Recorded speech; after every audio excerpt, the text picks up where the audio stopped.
बखाना। धर्म दूसर सत्य समाना, आगम निगम पुराण बखाना। श्री राम जय राम, जय जय राम। श्री राम जय राम, जय जय राम, जय जय राम। असत्यार्थ परो धर्मः, सत्य से बढ़ करके कोई धर्म नहीं है और असत्य से बढ़ करके कोई पाप नहीं है। इसलिए भागवत कथा श्रवण करने का भी आशय है कि अपने जीवन में सत्य का प्रतिपादन करें और सत्य को प्रतिपादित करते हुए अपने जीवन से असत्य की छुट्टी करें, तो है हमारी कथा भी सार्थक है। दूसरे श्लोक में बड़ी सुंदर बात कही श्री व्यास जी ने। धर्म प्रोज्झित कयोत्र परमो, निर्मत शराणाम श्रताम। वेदम वास्तवमत्र वस्तु शिवदम त्रापत्रयो न मूलनम।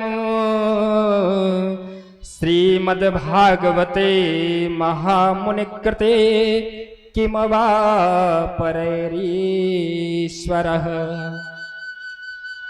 सिद्धो हृदयवरुद्धेत्रेकृत्यभिः सुश्रुतेभिस्तक्षरात्। बोले धर्म का प्रतिपादन किया, धर्म का निरूपण किया और दूसरे श्लोक में परम धर्म का निरूपण किया है। बोले सत्य अगर धर्म है तो परम धर्म क्या है? बोले भागवत में परम धर्म का निरूपण किया है सज्जनों। अरे भाई ये परम धर्म क्या है? तो बोले जिस भागवत की कथा का हम लोग श्रवण करते हैं उसमें किसका प्रतिपादन है? सत्य का प्रतिपादन है। और सत्य कौन है? सत्य श्री कृष्ण है और कृष्ण भी सत्य है। इसलिए उस कृष्ण की कथा को श्रवण करना और कृष्ण के द्वारा गीता में गाए गए उपदेश का पालन करना मेरा परम धर्म है। प्रथम श्लोक में सज्जनों सत्य का निरूपण किया और दूसरे श्लोक में परम धर्म का निरूपण किया। बोले ये परम धर्म भागवत की कथा कैसी है?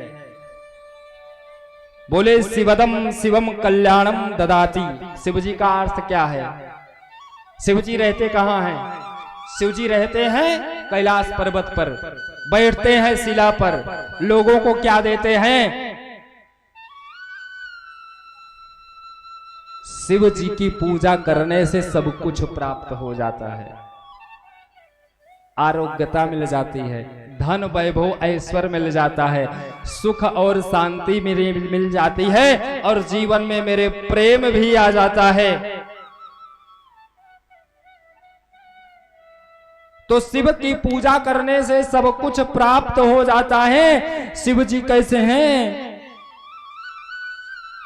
ये स्वरूप भागवत का कैसा है? जो कल्याण करने वाली है, जो सब कुछ जिससे प्राप्त हो वही तो कल्याणकारी है। जो जीवन में हमें सब कुछ दे दे, हमारे इस खाली दामन को भर दे, वही तो कल्याणकारी है। तो भागवत की कथा कल्याण करने वाली है।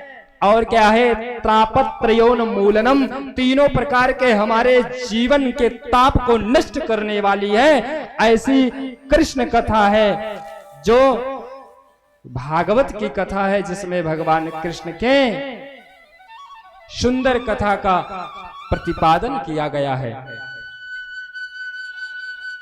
बोले आप कथा श्रवण करने का संकल्प मन में ले लिए। बोले जीवन में किसी भी ग्रंथ का श्रवण ना कर सको तो जीवन में भागवत कथा श्रवण करने का, भागवत ग्रंथ पढ़ने का संकल्प जीवन में जरूर एक बार ले लेना चाहिए। क्योंकि भागवत ही तो सभी ग्रंथों का सार है ना। सार, श्रीमद् भागवत कथा सार है। 4 वेद, 6 शास्त्र, 18 पुराण, 108 उपनिषद जो हैं, इन सभी का सार क्या है? ये भागवत कथा। ऐसे जो वेद रूपी ग्रंथ, जो वृक्ष रूपी निगम है, उस निगम के जो सुंदर सुंदर फल लगे हुए हैं, उनका सुंदर सुंदर अमृतमय रस ही श्रीमद् भागवत कथा है। भागवत की कथा तो बड़ी चिन्मयी है, लेकिन बोले भागवत की कथा श्रवण करने में रुचि तब उत्पन्न होती है कि जब हमारे जीवन के अनेक प्रकार के पुण्य का उदय होता है।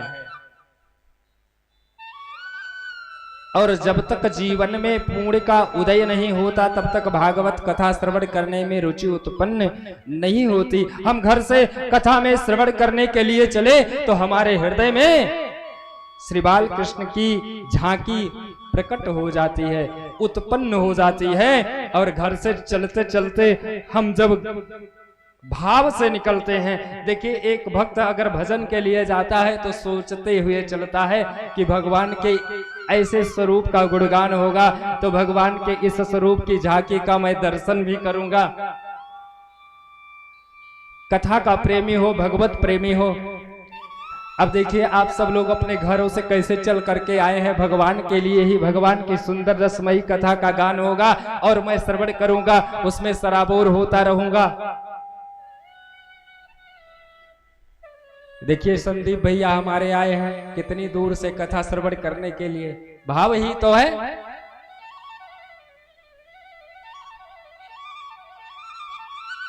तो भगवान का चिंतन जीवन में एक क्षण के लिए अगर विस्मृत हो जाए तो क्या करना चाहिए?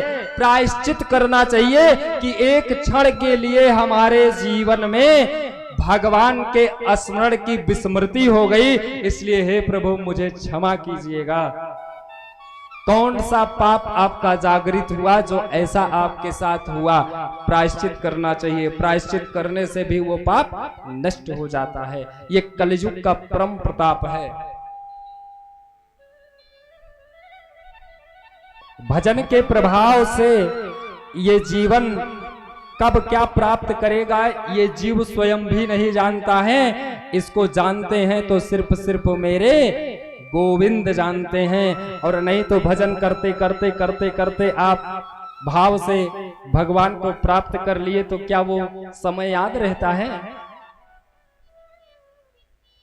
भक्त तो बड़ा भोला होता है, और भक्त इतना भोला होता है कि वो भाव में विभोर हो जाता है तो कभी उसके अश्रु प्रवाह भी आ जाते हैं भगवान की इस झांकी को देख करके, तो कभी खिलखिला करके वो हंसने भी लगता है। ये एक भक्त का स्वरूप है।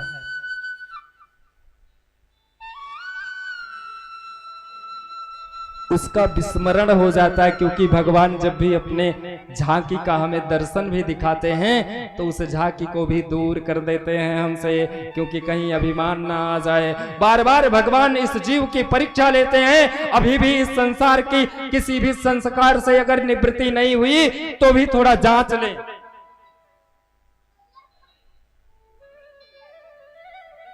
मैं कब बना सन्यासी हो, मैं कब बना संसारी।